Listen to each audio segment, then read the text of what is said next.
Good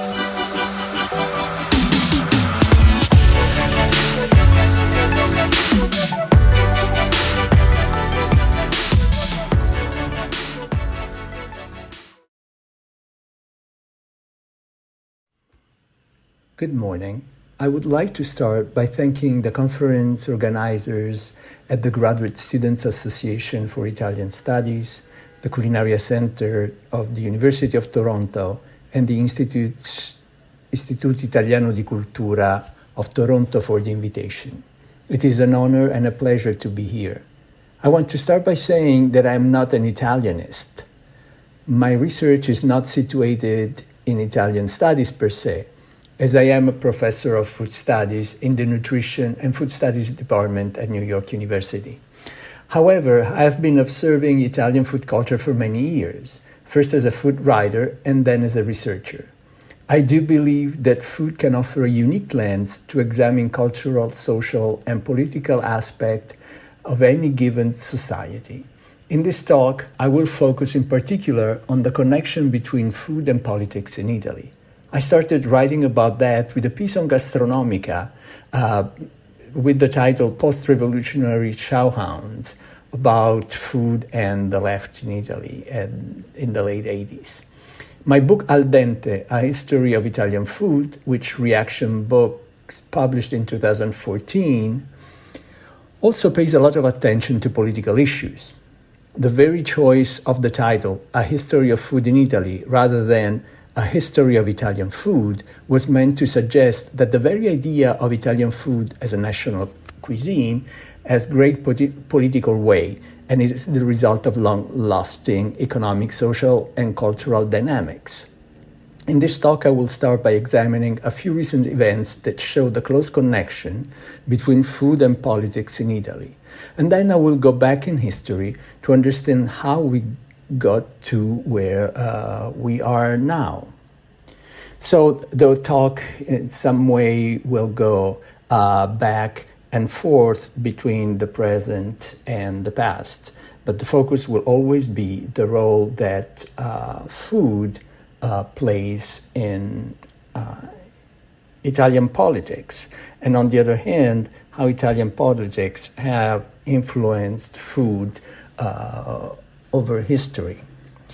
But let's start from, let's say, the end of the 2010s, which is a very interesting moment.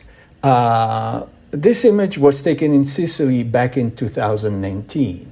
At the time, the local milk producers were protesting the decreasing prices of their milk, while stigmatizing the import of dehydrated milk from abroad.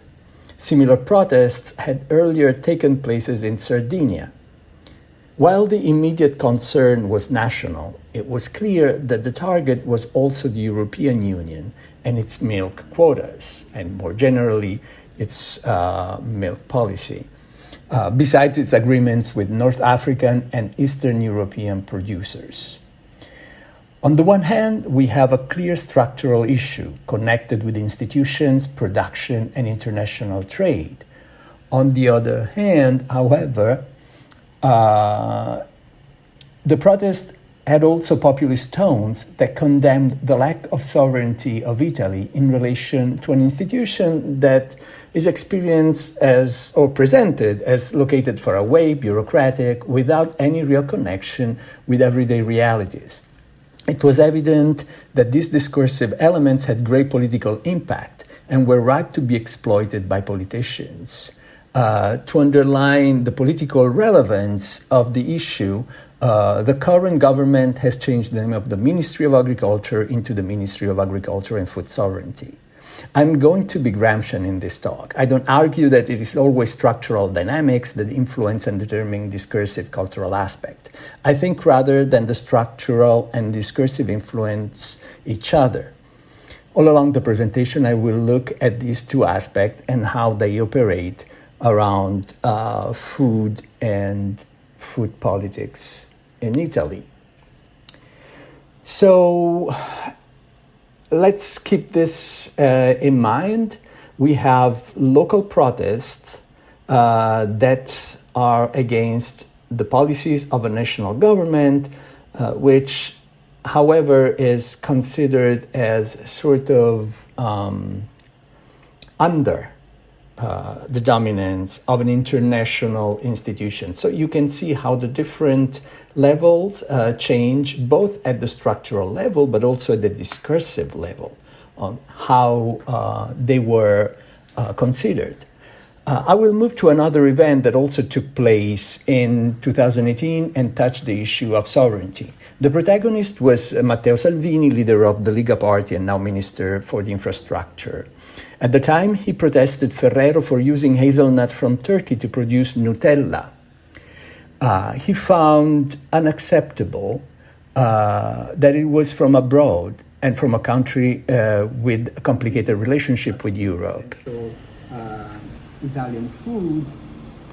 Until somebody pointed out to him that Italy doesn't even remotely produce enough hazelnuts for all the Nutella that Ferrero distributes all over the world. So he realized the faux pas, and so he started taking pictures of himself actually eating Nutella to show that, everything was good with Ferrero. In this element, in this event here, we see both the structural element of international trade, but also the discursive element of using that reality to push an agenda ahead that has something to do with trade, but it's much more than that, as a matter of fact.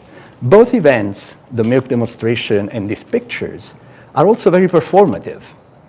So they're clearly there to send a message.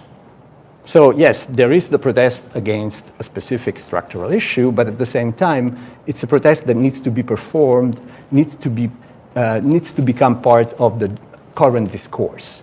And so social media, it's amazing for that. Many of these demonstrations are actually planned so that they are Instagrammable, or they're easy to communicate. The same year, 2019, at the Vatican, they organized a charity dinner that was supposed to foster communication among different communities, different religions. And so they served a lasagna where pork meat had been replaced with chicken. All hell broke loose because you don't mess with lasagnas, in a way. And so there were some parts of the Italian right that started criticizing the Pope for being a multiculturalist, a globalist, for giving away European culture. So basically, this simple event was turned into an issue of clash of civilizations. You can see how simple stuff, when used well, can assume a much deeper impact, a much stronger impact, as a matter of fact. And here we can see that the event built on a structural issue, which is migration, but it turned also into an ideological and discursive element. And there was also the critique not only to the Pope, but all the Italians that are for multiculturalism, for migration, they want to integrate migrants. So the whole event was entangled in a much more complicated discourse. The year after, there was this book published. Now, at this moment, I'm forgetting the title, but it's the interviews between Carlo Petrini, the founder of the Slow Food Association, and the Pope.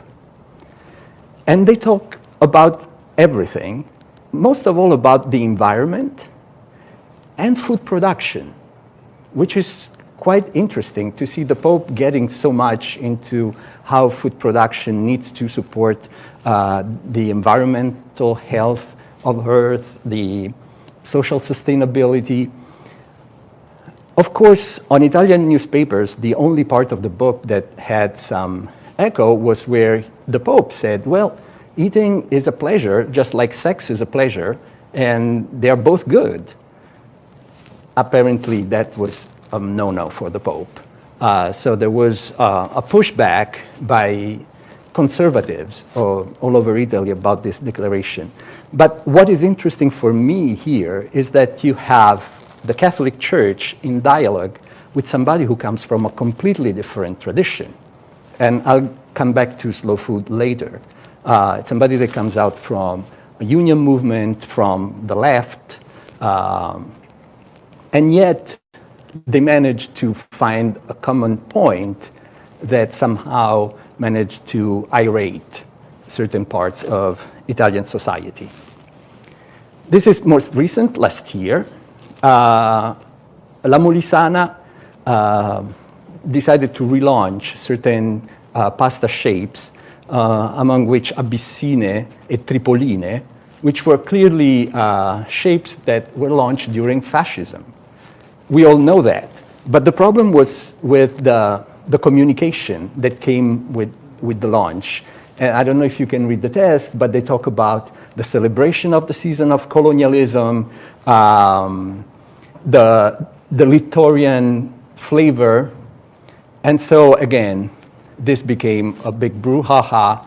The Ferro family that owns La Molisana were accused to be pro-fascist, until the Italian Association of the Partisans intervened to point out that actually the Nazis had destroyed their factories during the occupation, and the Ferro family was actually not from that political part. But again, you can see the power of food, in this case just the name of food, to unleash all sorts of commentaries. So already we can see that there is an interaction between the structural elements and the discursive elements. Let's say, adopting a Gramscian point of view, I don't want to say that the structure determines the superstructure. There is a communication there, but we'll try to see how both sort of dynamics develop in Italy to get to this point, and that's the rest of my talk. So, as you know, Italy, and I'm talking mostly for the people at home, I assume the audience here is well aware of this. Italy became a unified country in 1861, even if whole pieces of what is today Italy were still not Italy. That, of course, created structural problems. Just talking about food, think about all these different countries that had different measures, had different money, had different transportation systems. Goods had to pay taxes to go from one place to the other. Suddenly, everybody's part of a country that has deep, deep problems, not only because it's a new country, so especially for the lower classes, didn't make much sense at the time. They couldn't really understand what this new thing was. But from the structural point of view, we see emerging stark differences between the North, that had already been through a process of modernization with irrigation, with extensions. At the bottom of the screen, you can see Pollenzo, which basically was an extension office for the kings of Savoy. On the right hand of the screen, it's the situation in the South. Before we had a talk, Elisa mentioned this contrast that was fundamental during the unification of Italy, because suddenly very different realities were part of the same polity. How do we manage this? So there were reports and research. It's the beginning of what's called la questione meridionale, the southern issue, the southern question. And it's a geographical issue, but also it's a social issue, clearly. There were great inequalities. So this is from the structural point of view. From the discursive point of view, the issue was to sort of help Italians embrace this new thing, Italy.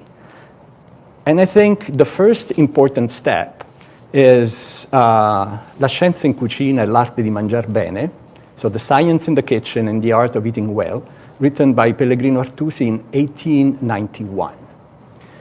And I mention this because it's the first book that really reflects on the fact that now there is a country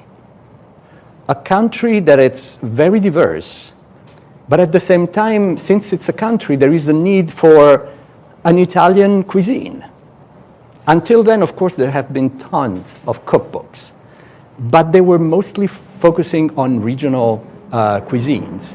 Artusi makes a deliberate effort to create a national language, to the point that he has a glossary in the book, where he introduces the different terms so that people in different parts of Italy could understand each other. He picks recipes from different parts of Italy. Of course, he gives special treatment to his own Tuscany and Romagna, but he makes an effort to add some recipes from other places, although he tones down, the flavors that might be more challenging for the average Italian. But I think the very idea that Italy now is a country, and so there is an Italian cuisine, was pretty novel. Very soon I will publish a piece on how he manages this tension between the desire of Italian cuisine and the primacy of French cuisine at the time, through his discussion of what a sauce is, what is a sugo. If you read the book, there are many of these elements, and you see that it's a really intentional effort to make Italian cuisine real. Of course, the audience of Artusi were basically the bourgeoisie, the upper classes who could read and write, had access to books. In many ways, the army was much more effective in creating the idea of an Italian cuisine. At the time, if I remember correctly, all males had to spend 3 years in the army. If not all males, there was sort of a lottery system. But at this point, there were people coming from different regions of Italy with different food customs, with different languages, basically, speaking dialects, because of course, people that couldn't write or read had to join the army. And the army introduced a unified menu all over Italy that made sense to feed large numbers of young men. And so, for instance, the pasta al pomodoro started becoming an Italian dish and not just sort of a Neapolitan southern specialty. At this point in time, pasta is cheap, easy to cook. You can make vats of tomato sauce, and you can savor it with a little grated cheese. I mean, my time in the army, I worked in the kitchen, and I remember the vats to make tomato sauce. It's still the same system, and it's still very effective, as a matter of fact. So at a certain point, you had all these Italian new citizens that were exposed to this diet of dishes that might not be familiar to them. And of course, they were identified as Italians. Of course, it's not my food from Piedmont. It's not my food from Lecce. This is Italian food. And so the structural need to create a practical diet also created the discursive effect that these kids, young kids, go back home and they want their Italian food. For them, it was the exposure to the world very often, to different kind of life. Another important step, I think, is this book in 2018, L'arte di utilizzare gli avanzi della mensa. So the art of using the leftovers from the table, written by Olindo Guerrini. As you can see in the cover in the center, economia was very important. So it was a book that was posing as a popular book.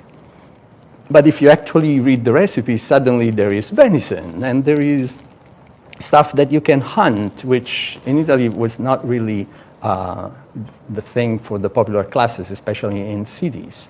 But it's a book that has had a very long life. So I found this edition from the 80s, but it's still around. Because it's the beginning of this concept of Italian food as something specific, something Italian, but also something frugal, something that is connected with the tradition of the people, which, for instance, is different from the ideas that people had about French cuisine, which was represented as, you know, the refinement and the upper classes.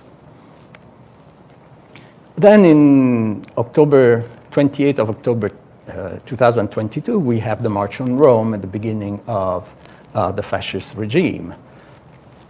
Also, 28th of October, no, this was 1922. 28th of October 2022 was the beginning of the new government in Italy. I'll just leave it there. What happened with fascism? They realized the power of food, both from a structural point of view, but also from the discursive point of view, to advance their agenda of control, total control of the life of the Italian citizens. Foucault would call this biopolitics. From this point of view, the fascist government was genius. And they had to deal with different aspects of Italian culture. This is an image on one of the fairs that they started organizing around the country. So on the one hand, Italy was a unified country under Mussolini, but at the same time, they could not avoid dealing with the fact that it was a very diverse country. So they actually started glorifying local traditions to point to sort of the wealth of Italian food, how much food we produce, how interesting it is, how diverse it is. So this sort of celebration, these fairs, became propaganda tools in many ways. And they were almost also directed to women that participated, that prepared dishes, and it's something that is still around in Italy. If you've traveled in Italy in summer, you still see that there are fairs of anything in any little village of Italy. Everybody wants to have a fair, attract, you know, some tourists and celebrate the local food identity. Fascism was also crucial in making this diversity into a source of income through tourism. There is that wonderful book from the early 30s, the first Guida Gastronomica d'Italia, the Touring Club. I strongly recommend it because it's sort of a snapshot of how rich Italian food was at the time. For us, reading it from, you know, the 2020s, it's like discovering another country. But it was interesting that it was the Touring Club that did this work. They were trying to use food as a way to entice Italians to tour, to get their, you know, to know their country better. And so also increase their attachment and their pride in Italy. The Istituto Luce, which was the sort of film institute that Mussolini founded in Rome, also played a huge role in this. Basically, during the little news reels that were shown before movies, they wanted to point out Italian food production, Italian traditions. So even if you could not be there, there was this new cool means of communication, this new media that could bring those realities to you. Many of these documentaries are actually available on the Istituto Luce website. And it's been one of my sort of projects in the back of my mind. One day I want to do serious work on these newsreels They are fantastic. They have this declamatory tone. For the Italian in the room, it's like fascisti su Marte. You know, that's a comedy show for the non-Italians. But what was important was showing how much Italy was producing, how much the regime took care of Italians, provided them with food, which of course was not the reality. So although the fascist regime did a pretty massive, made pretty massive interventions, for instance, draining swamps so that they could grow more wheat, as a matter of fact. Much of that happened in my region, in Lazio, in the southern part. All areas were marshes. And now you have many towns that were funded during fascism out of thin air, starting with Latina, which is sort of the main city in the area, but also many small villages that have the name of the farmers, of the towns from where the farmers originally came from. Because of course those were empty areas. The regime had to bring in farmers from other parts of Italy. So you have Borgo Sabotino. So many towns, especially in the Northeast, contributed to this operation. It's interesting how the regime focused mostly on wheat production. And yesterday we had some conversation about futurism and wheat, the refusal of pasta in futurism. And we'll get to that a little later. Another important element was the launch of the Italian Empire. And there were two elements to that when it comes to food. On the one hand, the new colonies were supposed to provide work for Italian farmers that didn't have land and to produce food for Italy. Mixed success. Imagine, I don't know, growing wheat in Eritrea. It was quite complicated. As a matter of fact, right now, Simone Cinotto from the University of Gastronomic Sciences is writing about that. I'm looking forward to reading his new book. The other aspect was that Italians were exposed to the so-called colonial products that were supposed to come from the colonies. So carcadè, hibiscus tea, coffee from Ethiopia, bananas became more available. So while the regime was really focusing on the production of food and pointing out the uniqueness and richness of Italian food, at the same time, it really made it part of global circuits, global trade, which became very important in 1935 after the invasion of Ethiopia, when the Society of Nations, the precursor of the UN, declared an embargo against Italy. So at that point, everything became an issue of what do we do now? How do we feed Italians? On the one hand, you have the battle for grain, for wheat, la battaglia del grano. Here we see Mussolini in one of those newsreels. By the way, Mussolini was also a precursor in the way he used his body in communicated to Italians. Very few politicians have had at the time, but have had since, the guts of showing themselves shirtless while sort of pretending to work on the field. There was this push to buy Italian products and this cult for bread, because bread had become something precious.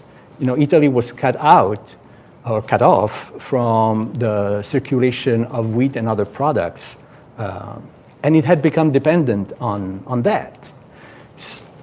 From the discursive point of view, you have the beginning of food writing in many ways, in the way we understand it today. So we have the launch of La Cucina Italiana, which very soon proved to be a faithful follower of the regime, as you can see from this title. Pasqua di Resurrezione and Natale di Roma, so Catholic Easter and the anniversary of the birth of Rome. You have a cookbook like Il Talismano della Felicità by Ada Boni. The first couple of editions were heavily propagandistic. They've been expunged later. And to this day, Il Talismano della Felicità is very common in Italian homes. So you can see the influence of that. At the same time, the regime was using recipe writing to push for increase the consumption, for instance, of riso, of rice. Since we don't have enough wheat, why don't we switch to rice? We produce lots of rice. And so they started publishing these little booklets with recipes that housewives could have for free. They could get them for free and keep and use them. So many of the exemplars that we still have are really, you can see that they've been used in the kitchen. You know, there are stains and all of that. So for me, it's very interesting to see how the structural dynamics were also operating together with very clear discursive, propagandistic realities. You started seeing this kind of books, especially during the war. This is from the 19th year of the fascist era, so 22 plus 19, we're in 41. So it's already the war, and the title of the book is Don't Waste. And you have recipes that teach you how to use, for instance, wilted leaves of salad, or to make a mayonnaise without oil, and to make olio autarchico, that basically had very little oil and a lot of water and other ingredients to give it some color. So while the regime on the one hand kept on saying we have enough food, we're producing a lot of food, on the other hand, you know, it supported this sort of discursive production because that was the reality of Italian households. Then during the war, you know, people started actually being hungry. And so the structural element of food scarcity became the political issue. So you had people eating in the streets with whatever they could find. Here you have housewives on the right showing empty pots. It was also a way to critique the regime. And things didn't change much right after the end of the war. Actually, much of food distribution happened through the black market, la borsa nera. And that became a mainstay for many Italians. The production system had been basically destroyed during the war. The communication systems, transportation was really in bad shape. And so food would come into the cities from the nearby countryside, very often at exorbitant prices. If you've had relatives or grandparents that have lived in cities during that time, you know, I don't know. I grew up with my grandmother telling me the stories of La Borsa Nera and Nazis requisitioning food.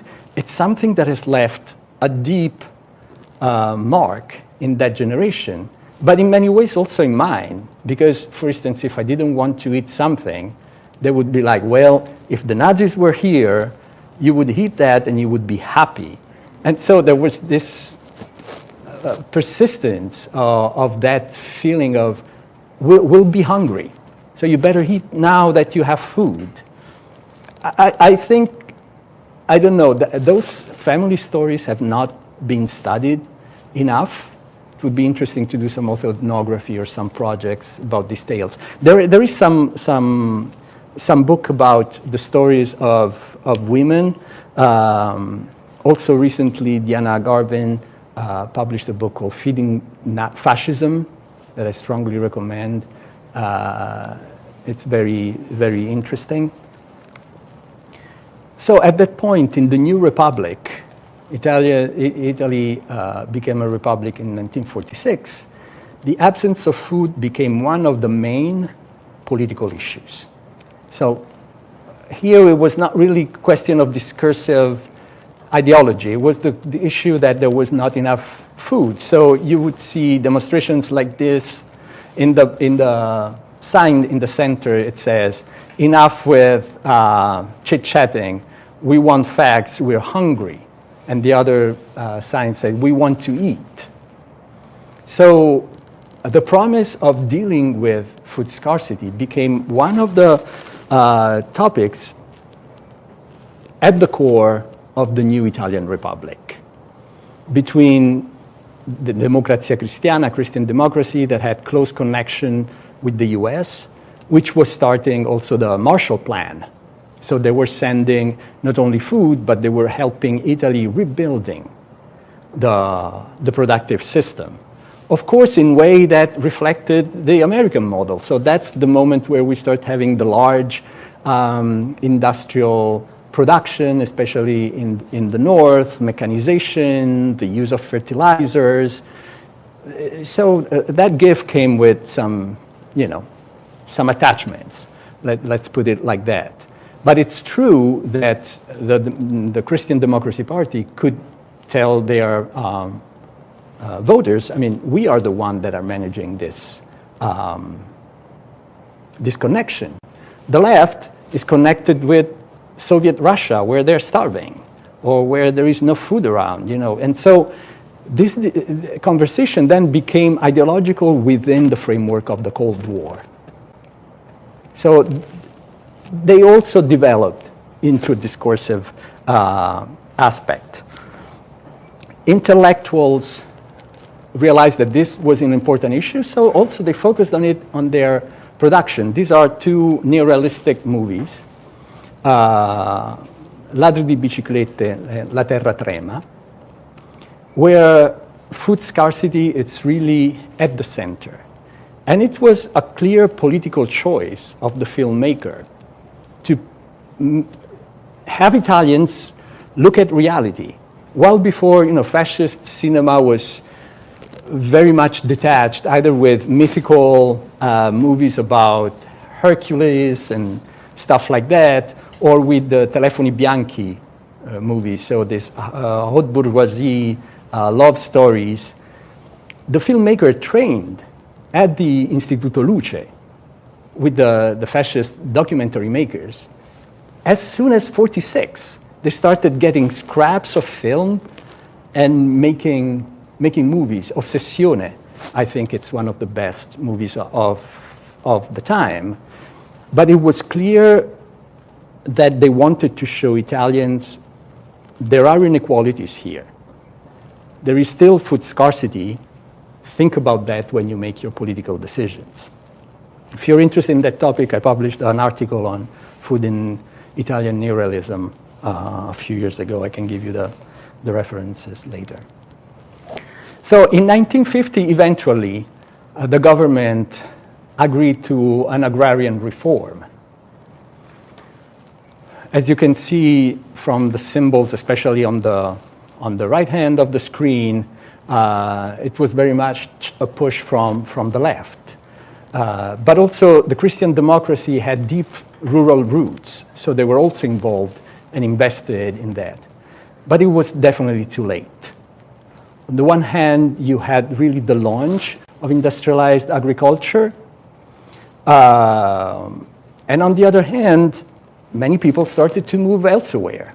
So in the late 50s, early 60s, we have mass migration of people moving from the south to the industrial north, from the interior to the coasts, and from the countryside to cities. So you can imagine what that meant from the food point of view. There are still, sort of myths of the Sicilian migrants that would travel with oranges, and so the trains from Sicily always smelled like oranges. There are stories of, the pastry store from Puglia opening in Turin. At the beginning, nobody wanted to eat there, and then they discovered that, those desserts were pretty good. So we have a huge change of the actual way in which Italians ate. which started being accompanied by also forms of racism, pretty clear, in which especially the southern migrants were attached to their identity food. They wanted to cook what was close to their heart, but they also know that that food, those smells, those textures, mark them as different. And that was something that Italy had to work through for a few decades.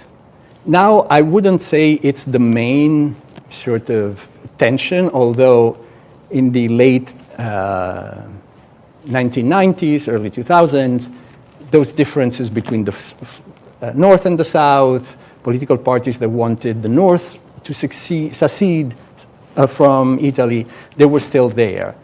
But at this point, southern Italian food was accepted all over the country.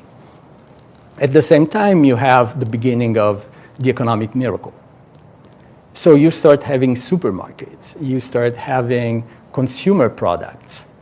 And from this point on, I think that the structural issues around food become less relevant compared to issues connected to identity.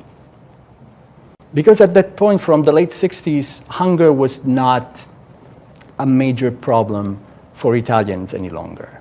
And so there was also little interest for politicians to build their discourse on that. On the other hand, identity issues started becoming much more visible. You start having commercials, distribution of products become cheaper. This is the time where Italians are fascinated with frozen food, with canned food, which was new. I remember growing up, having sofficini findus was sort of a treat. And now if I think about it, it's like, but it was the time, canned peas are better than fresh ones to a certain extent. So that was also a big change in the way Italians ate. But again, and this is a very interesting example, there was already the sense that something was wrong in all that. So this is La Grande Bouffe, 1973 movie by Marco Ferreri, which I think is a masterpiece. If you have not watched it, please do.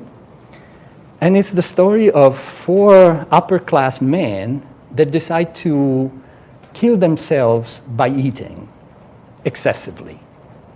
And so you start having the critique of consumerism, which was new because before there was nothing to consume. I mean, it didn't make sense having this critique. Now, from the 70s on, it will become one of the main topics when it comes to the discursive ideologization of food. Then you have the 1980s, the Milano da bere, the whole era of extreme consumption that was also critiqued, for instance, by the left. On the other hand, proposed fairs where sausage and lambrusco were the mainstay. So that was the food of the people. That was different from this sort of hedonistic attachment to food, to this excessive consumption. I think an important change happened in the late 80s with the launch of Gambero Rosso. Full disclaimer, I worked from Gambero Rosso for many years. But I could look at what was happening from inside, which was quite interesting. Gambero Rosso started as a supplement for a communist daily paper called Manifesto. It was coming from sort of the left that was outside of parliament, so the mainstream left was absolutely incensed and mortified that there was this sort of gourmets that were trying to make a leftist discourse on food. At the same time, you have the launch of Arcigola, which very soon in '89 became slow food, which is now a global movement.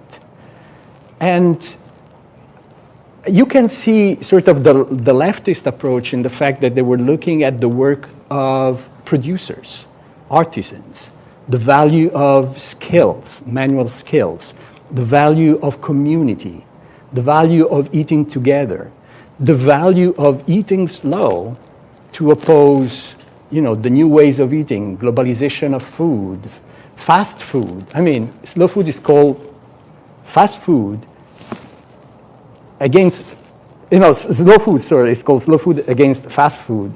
It took that name when McDonald's opened its first store in Piazza di Spagna, near the Spanish Steps in Rome, right downstairs from Valentino. So you can see that there was a problem there at the time. So at this point, we have the beginning of a revaluation of local rural traditions that for many years had been left behind on purpose, because they reminded Italians of poverty. They reminded Italians of rural life. When I was growing up, it was impossible to find pasta e fagioli in a restaurant. It would have been, unthinkable unless it was this little osteria around the corner that had survived somehow from the 50s. At this point, you have chefs that go back and rediscover the food of their grandmothers, the products from the countryside, and that was a big change. Also because we started seeing that the issues in the food system were serious. In 2004, we started discussing about eco-mafia. So people found out that in certain areas around Caserta, mafia had disposed of waste in very unsafe ways. And so there was a whole discussion, is mozzarella safe or not? And so the producers of buffalo mozzarella had really to step up their production, their safety measures, their communication to express that that was a real issue, but it was also limited. But now it was sort of on the radar. A few years before, in the late 80s, there had been the metanolo scandal. So some producer had put metanolo, another alcohol, in wine, which was very toxic. It caused deaths. But actually, that was the wake-up call for Italian wine producers. The late 80s is really the beginning of the Italian wine production that we know now, that it's famous all over the world with great products. Until then, wine was produced in large quantities, very often sold in bulk.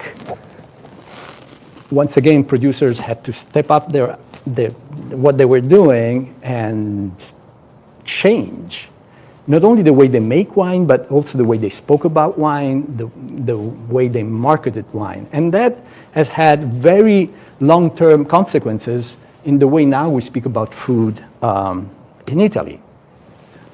Then again, it was the time where there were tensions between movements that wanted the North to secede from the South. So in 2004, you started seeing these signs in Como, yes to polenta, not to couscous, proud of our traditions. And let's focus on the poster for a second, because it's interesting that from a historical point of view, that doesn't make sense. Couscous has been in Italy since the Arabs, more or less the 10th century. Polenta has arrived in the 16th century after, Europeans started traveling to the US. I think this is very interesting because it shows that historical facts, structural elements, sometimes don't matter. Because it's a question of myth-making based on food, based on emotional attachment, identity attachment to food, and that allows this manifestation, this attachment to be exploited from a political point of view. Of course, a few years later, Mr. Salvini decided to repeat the exploit and, of course, had himself cooking polenta, taking pictures, because already we're in the Instagram era, so he had to show off his polenta making skills. In 2009, the city of Lucca passed a regulation that basically did not permit ethnic restaurants to work within the historical center. And the rationale was that that was not what tourists expected. They didn't want kebab and Chinese food. But clearly, at this point, we see that the actual problem of migration that was becoming very visible to Italians at the time was also seeping into the discursive sphere.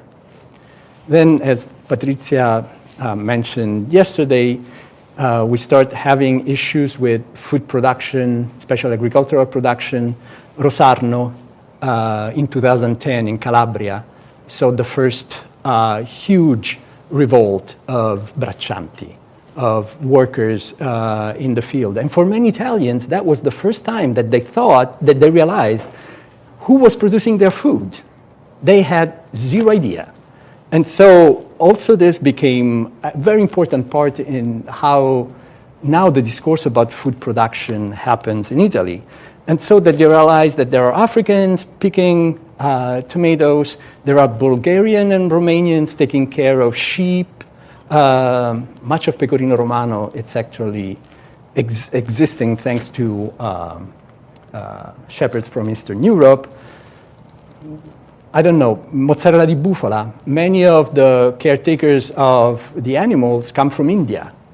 Many of them are sick, in the sense of the community from Punjab, because they are particularly good at that.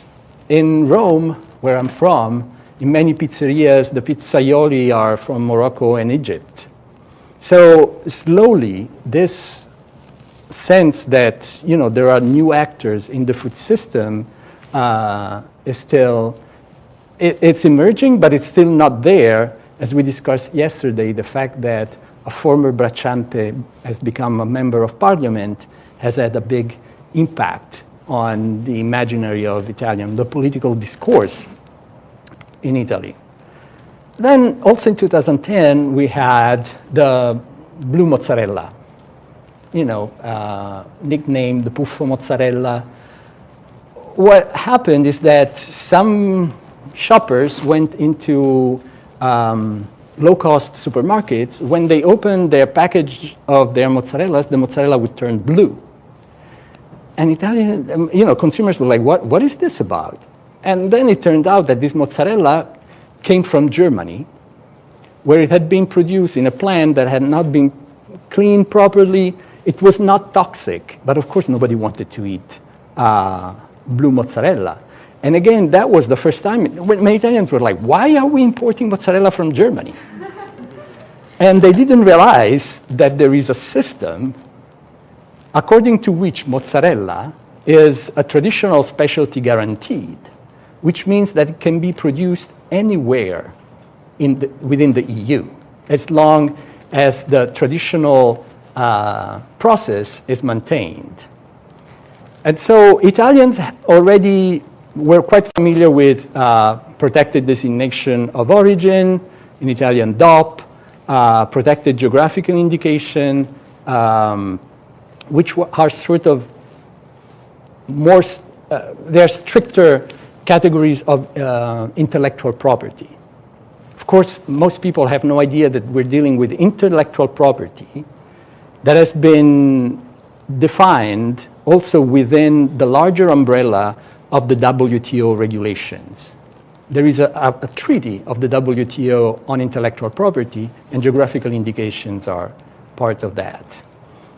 In my book, Knowing Where It Comes From, I sort of explore this fact that we have managed to not only trade traditional products, but actually to cover them with intellectual property. Just chew on that.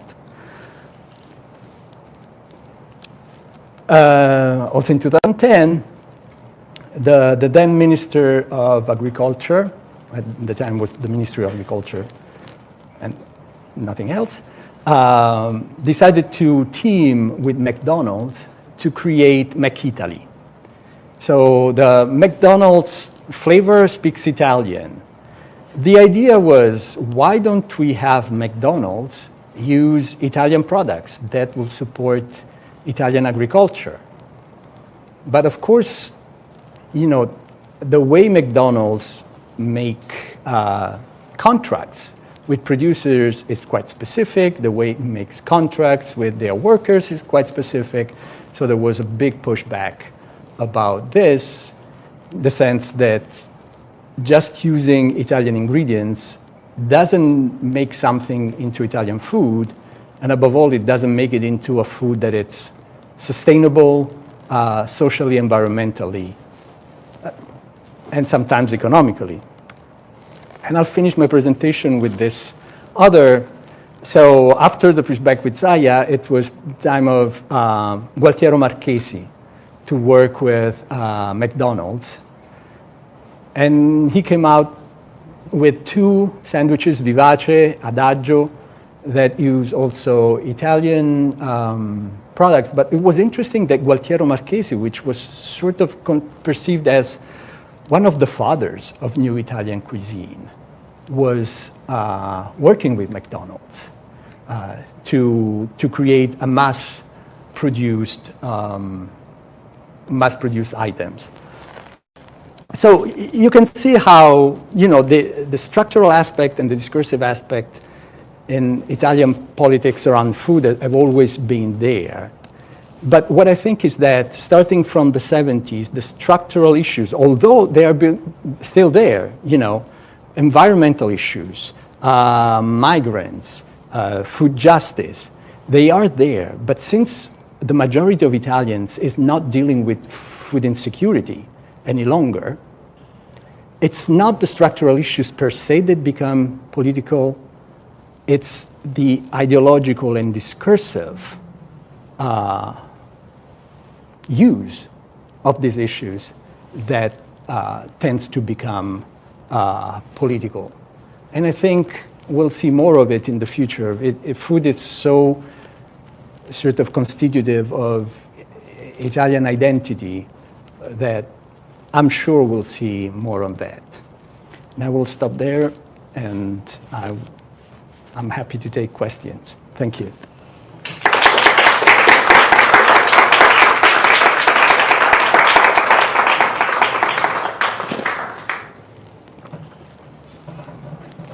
Thank you very much, Professor, for this fascinating voyage through food and natural identities, and especially in the context of Italy. So we can open the Q&A to the public.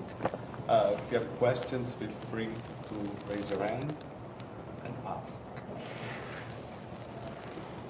Yes, Professor. You can speak from here. Okay. You mentioned the fact that some of these stories of grandparents and so forth are not being told. I work with Italian Canadian writers, people of my generation born after the war. Mm-hmm. They are telling the stories about their parents' experience during the war, their parents and grandparents. Mm-hmm. It was even now, even this late, they're still telling. I mean, they use something like "Ilade di bicicletta" to talk about food services, very detailing. So it's fascinating that the trauma from the war that they don't really experience it they're sharing it with their parents. And it makes me the following observation is we are now witnessing the war in Ukraine. Mm-hmm. And the children that are being, refugees, basically we're going to see these stories from their children. So their children, which are not born yet, are going to be sharing this trauma about the parents, the trauma that their parents are sharing. So these stories are coming out now. In Italian Canadian writers. Also in Italy, the issue is there is a generational gap in how the stories are told. Because for the younger generation, now it's changing because, as you mentioned, what's happening in Ukraine is being not only televised, it's being Instagrammed, it's being TikToked.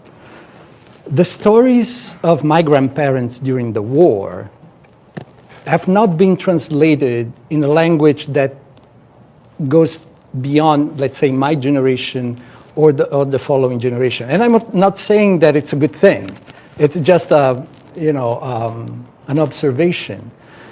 So I'm thinking, how can these stories be literally translated in ways that can make sense with new generations that communicate and learn in different way. And I think that's a big challenge for us as academics, for our work in general, right? How can we make it relevant to a 15-year-old that gets most of their information through TikTok?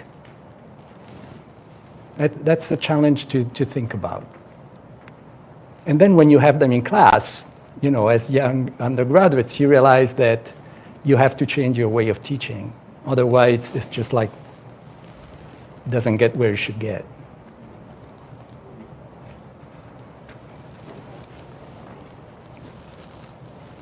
Thank you for your presentation. You know, I remember I was sitting around in 2017 when there were discussions about... Can you speak a little louder? I cannot hear you, I'm sorry. So I was in Bologna in 2017, and I remember the discussions about Starbucks coming to Italy, and I wanted to know, like... What happened? Yeah. What happened? So Starbucks, Dunkin' Donuts, they tried to come into Italy. Dunkin' Donuts failed because they wanted basically to take the territory of traditional bar, you know, traditional coffee places. Starbucks has had a huge success with their specialty stores. I don't know if you've been to the one in Milan. It's fantastic. It's a wonderland of coffee. You can have coffee from different parts of the world, brewed in different ways, in an environment that it's stunningly beautiful. That is having a huge success. When they first opened, the line was very long, and to this day is very busy. I think that model worked because it didn't try to replace the daily experience of coffee. It was proposing something new, something different. You know, it's also connected with the growing success of third wave coffee in Italy.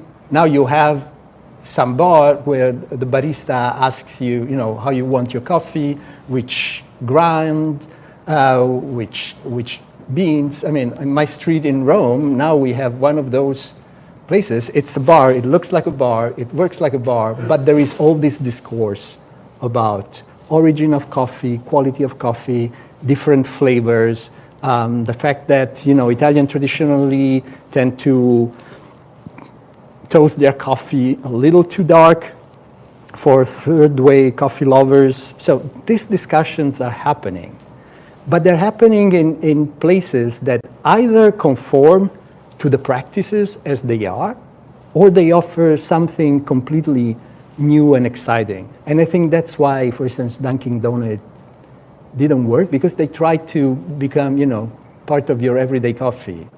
And most Italians were like, no.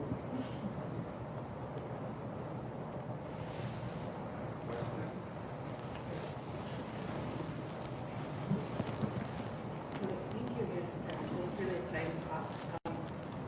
I was interested particularly in the comparison between food culture and the fascist period and neo-fascism today.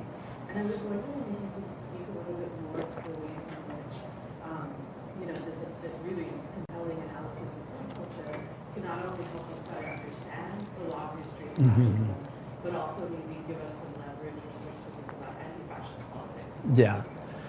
I must say that it's been the topic more of sort of populist movements, both on the right and the left, than of far-right movements, at least so far. Of course, when it comes to migration, then all these sort of movements get together. But in terms of identity, the new movements that take inspiration from fascism or right-wing ideologies, unlike, for instance, Germany or Denmark or France, have not worked on food, probably because food was already sort of the domain of populist, sovereignist movements that were not necessarily part of the far right. That might change, because now some of those parties are part of the government. So the very fact that now the ministry is called the Ministry of Agriculture and Food Sovereignty means a lot. I mean, the word food sovereignty is usually connected with movements like La Via Campesina, which are really revolutionary movements. They want to change production structures, trade structures. They don't accept the Washington Consensus and all that comes with it. The fact that a center-right government has adopted food sovereignty because the word sovereignty is there and connects with sovereignism, I think shows that there is some shift in the landscape. We have to see what happens now. You know, for instance, what will this new ministry do in terms of food identity and the politics of food and braccianti, you know, the agricultural workers and all of that. Just jump back to this question. I'm really glad that you mentioned Latina because I'm from Latina and like pictures that I see, like I grew up, I came from the city, but then with like reading, for example, and talking with Ruben Dia, I had the pleasure to discover my hometown from a different perspective.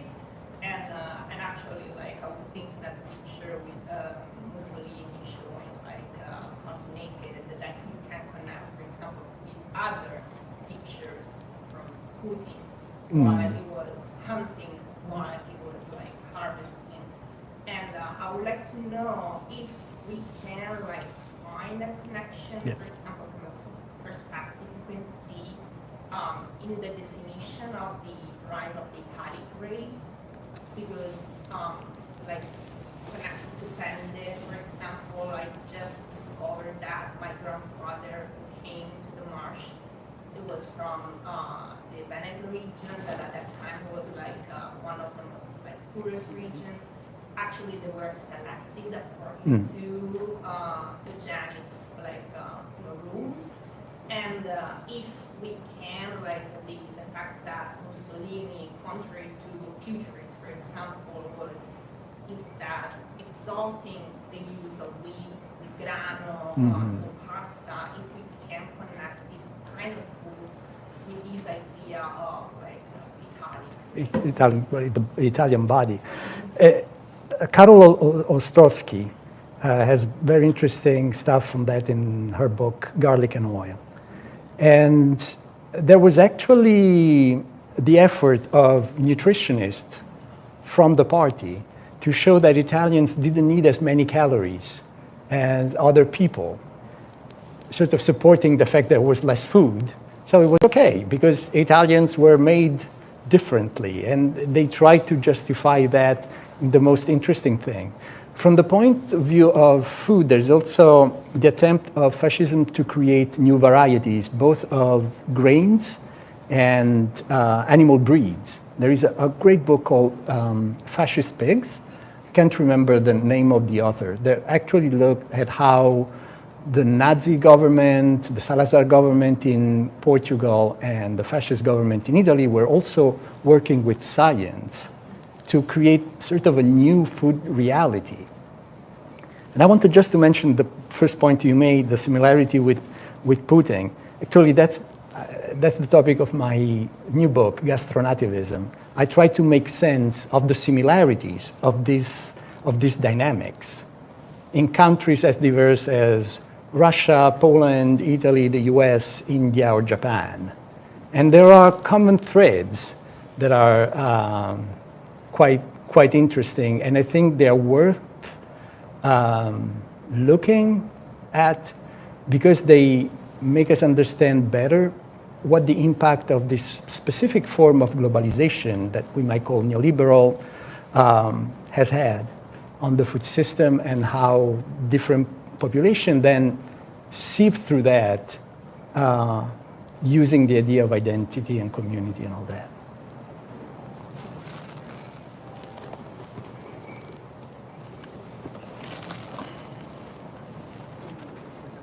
Thanks, Fabio, for that great talk. I'm actually interested in a very mundane dimension of what you showed us here. great evidence of how foreign workers, migrant workers, are entering key positions within the food system. Yeah. Using just your seats, the seats, for example, as an example. I'm really curious about the dynamics of food amongst those migrant workers. Yeah. Since, at least in nations of immigrants like Argentina or the United States or Australia, the entrance of Italian migrants in the past into the food system as entrepreneurs and as workers often resulted not just in the gradual transformation of the eating habits of the migrants themselves, but of the Italians among whom they are localized if they remain in place. So I'm just interested in... No, that's a very interesting question, and I will connect to something that Patrizia mentioned yesterday. Many of these workers that do bring seeds and traditions from their countries are actually not able to grow those products commercially because they work for farmers that actually have agreements with the large distribution, that expect specific varieties, that has to look in specific ways at specific time. So the introduction of the new seeds and new varieties is mostly for their own consumption, or now it's starting to pop up in, I don't know, urban markets that have what in Italy are called ethnic stalls. So for instance, in my neighborhood market in Rome, in Trionfale, I can find okra, I can find taro. Some of it is imported, but I suspect some of it starts being cultivated, but still it's quite limited. When I go to the market and, for instance, ask for okra, they look at me and like, do you know this is not a pepper, right? Do you know how to use it, right? So they're a little surprised that I'm, you know. What are you doing buying okra? Yeah, I know, exactly. That's totally un-Italian of me. But I think another important impact that has not been studied yet is the presence of badanti from different parts of the world in Italian homes. So very often the Italian family teaches them how to make, badanti, sorry, it's people that take care of the elderly. They very often live with the families or spend many hours a day with the family, and very often they're in charge with shopping and cooking. So the Italian families try to teach them how to make Italian food, but of course, sometimes, they do their own interpretations of Italian food. So I wonder what will happen in 20 years when the kids that have been eating, I don't know, pasta al pomodoro made by Ukrainian women, what will be their idea of pasta al pomodoro? How will these traditions seep slowly into the practices? Even if not in the discourse, because what they make is still pasta al pomodoro, even if it might be something quite different from, the actual point of view. That's something that I know of has not been studied yet. But I think it's a phenomenon that it's at least 20, 30 years old and would be worth looking into. Of course, it should be an ethnographic project, maybe an oral history project, but I think it's worth making to sort of see where the Italian cuisine might go in the future.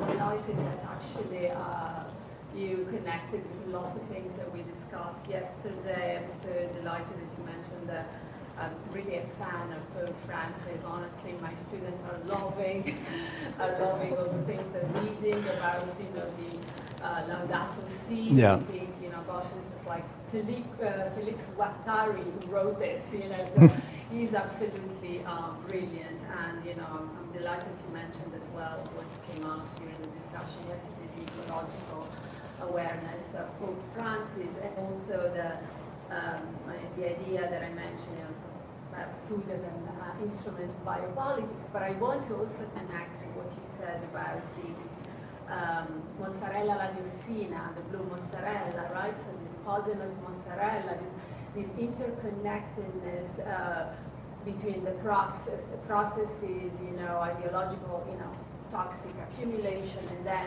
the mozzarella that basically is blue because most likely the establishment is close to industrial waste, and so this toxic accumulation that also sort of pervades, going back to the idea of porosity into food. And I don't quite know if I have a question, but I'm thinking in terms of ideological narratives, right? And probably I'm thinking about, I was talking to Professor Gabater, and she wasn't at my talk yesterday, but tomorrow there's going to be this panel about demystifying, which is about, what I'm doing with my book, basically, the idea of Italian food, right? And it doesn't have to be a conflictual attack, as I said yesterday, right? We're not opposing, lamenting, attacking. We're just making a diagnosis, right? We're doing, we're doing work that is rooted in historical facts and not just narratives and myths, right? So, and this is a beautiful, I love how you really, and we discussed it last night at dinner, how you, presented the excursus of Italian food and the different ideologies. Just wondering, it's probably an impossible question, where are we going in terms of environmental awareness, which is like very dear to my, because that's why I work at the intersection of food studies, critical food studies, and environmental humanities, right? So and blue mozzarella kind of triggered me because I know quite a bit about mozzarella and bufala and so on and so forth. But anyway, so much to say, so I'll stop. I'm not sure. I have two observations in response. One is the fact that many Italians are becoming very keen on eating healthy, and there is a huge growth of organic food, especially among young mothers, just like in the US. And so I think that will take us somewhere, even if the motivation is not about, environmental awareness or social. No, it's like I want my kid to be healthy, which totally makes sense. But I also wanted to touch on the element of porosity, and I think that's important from 2 points of view in the discursive elements around food and politics. One is that the migrants are very often described through metaphors of parasites, of viruses. So there is this sense of contagion, sort of the purity of the national body is being threatened by foreign elements coming in and sucking it dry from inside and bringing, disease in many ways. And I think this dimension has been amplified by COVID in many ways, because now, at the beginning especially, there was this doubt, will food bring, contagion, food from other places? We've seen it enact in some countries. In China, at a certain point, there was the fear that salmon from Norway was tainted, that could bring contagion, and suddenly the sales of salmon in China plummeted. So this dimension of porosity, I think, in today's discourse cannot be separated from the way migrants are perceived as sort of quiet invaders, but also now we have to take into account the COVID experience and see how that will change the discourse about food and how we relate to it. Yeah, totally. And this is interesting. It's exactly where I'm going, and I think we discussed it, with Mary Douglas, Purity and Danger, and anyway. So. I also have a question, Professor. Sure. I was interested in the structural and discursive aspects connected to Italian food and Italian identity that you explained. And especially there is this myth that we also connect to the round table of tomorrow that Italian food is the best in the world. And this is not only in Italy, but also in Italian diasporic communities. And perhaps this is connected to many factors. Discourse around Italy, purity, art, but also the diaspora. So, but this myth still persists today, and it's also very evident in new media. For example, there is this proliferations of TikTok or Instagram reels of Italian people watching interpretations of Italian food in the world and being discussed and reacting. Of course, they do it for entertainment and for engagement. But somehow, what does it tell us about how this myth of Italian food being the best still makes sense today and now? I think it's important to keep in mind that it's not just about Italian food. The French also keep on saying that their food is the best. You know, they've gone through the whole UN process to have la table gastronomique des Français, or le repas gastronomique des Français, recognized as part of the UNESCO intangible cultural heritage. The Japanese are pretty strong on that. So maybe we look more at the Italian, at the Italian point of view, but I see similar, really communicative strategies around different foods around the world. Of course, foods like Italian and French food have a longer history. They are more,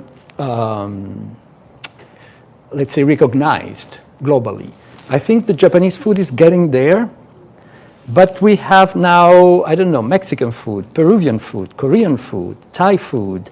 These countries are doing huge work in terms of gastro-diplomacy. And I suspect they will see more of that kind of production also in social media, in new media, coming from these countries that are vying for their spot in the sun. And they feel that why should the French, the Italians, and the Japanese get it all, in a way. Think about the mukbang, right? The trend that is about China. Korean. It's Korean food, yeah. I think Mohammed has a question, and then we have to close your table. Thank you so much for your speech. So my question has to do with made in Italy products as cultural exports. And so in North America, for example, we see much of it involving gastronomy or fashion products, but not so much from Italian industries, except for maybe to a limited amount automotive industry. But appliances, things like that, at least in Canada, are practically non-existent, like those Italian brands that we have. Whereas in my country of origin, Iran, like Italy is our most important European economic partner. So we do have a lot of Italian industrialized products, but and fashion is present. But when it comes to food, gastronomy, Italian products, that would be Italian imports. So something that would be DOC, DOCG, or it's just simple brands of, say, confectionery, things like that, are nowhere to be found. So if there is an Italian product, it would be an Iranian production that is inspired, so to say. Okay. So what I'm wondering is if such an absence of Italian cultural representation through food is because, for example, maybe because they say we cannot export the wine and the pork, so let's just get rid of the whole thing, or is it something that is just not well thought of, or is it something that's common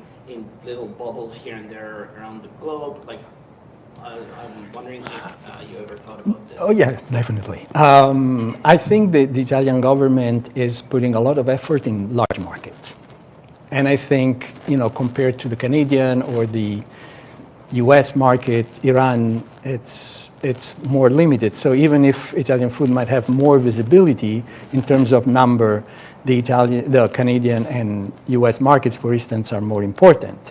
There's also the fact that many Italian-sounding products come from North America.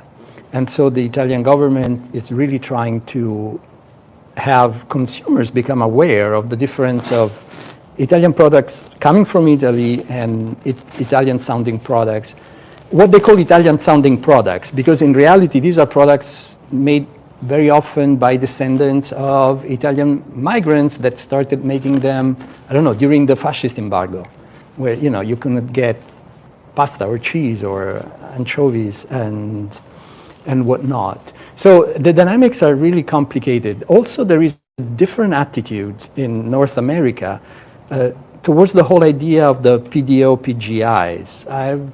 had a couple of interesting conversations at the Department of State in Washington about that.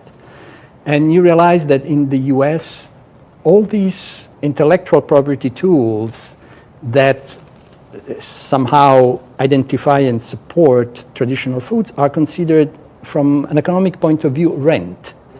They create income without producers doing nothing except putting a name on it.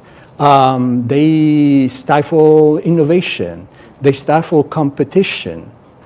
So there is also very important conceptual chasm between countries that are adopting the idea that traditional foods needs to be identified, protected, and supported, and countries that says no, that's not the way to maintain a healthy economic system. So you have very large dynamics at play here. You're welcome. Okay, thank you very much for this Thank you.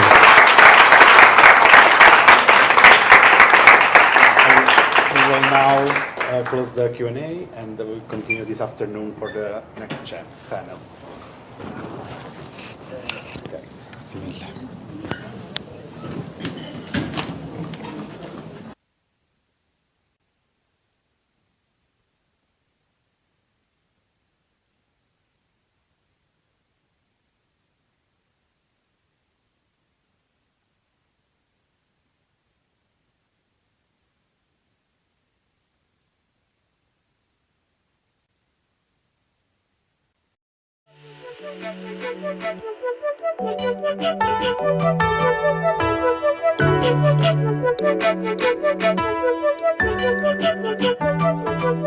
Thank you.